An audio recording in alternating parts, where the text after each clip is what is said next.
பெங்களூருவை தலைமையிடமாக கொண்டு செயல்பட்ட கோ ஃப்ரீ சைக்கிள் நிறுவனத்தின் கிளை அலுவலகம் புதுச்சேரி காமராஜர் சாலையில் செயல்பட்டு வந்தது.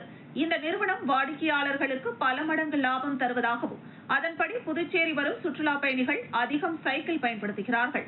அதனால் எங்களிடம் 4.5 லட்சம் முதலீடு செய்பவர்களுக்கு மாதம் 52,250 ரூபாய் வருவாயாக கிடைக்கும் என்றும், பின்னர் 9 மாதங்களுக்கு பிறகு முதலீடு செய்த மொத்த பணத்தையும் பெற்றுக் கொள்ளலாம் என கவர்ச்சிகரமான திட்டங்களை விளம்பரப்படுத்தியது.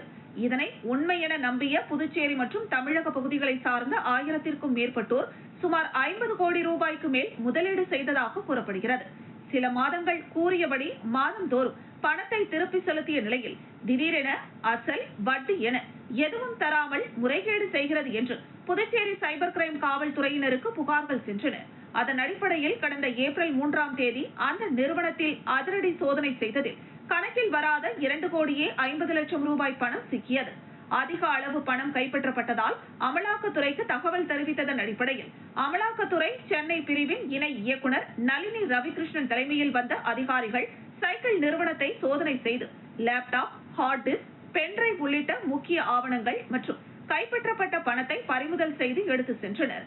மேலும் இவ்வழக்கு சைபர் கிரைம் காவல்துறையினரிடமிருந்து அமலாக்கத்துறை விசாரணைக்கு மாற்றப்பட்டது. கோ ஃப்ரீ சைக்கிள் நிறுவனம் பண பரிவர்த்தனை செய்து வந்த 10 வங்கி கணக்குகளை முடக்கப்பட்டது.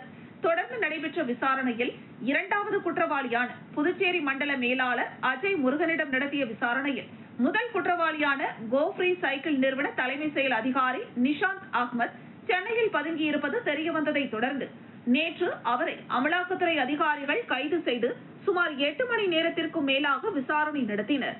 அதில் 20ற்கும் மேற்பட்ட வங்கி கணக்குகளில் பல கோடி ரூபாய் உள்ளதும், பல மாநிலங்களில் பல்வேறு பெயர்களில் மோசடி செய்திருப்பதும் தெரிய வந்தது.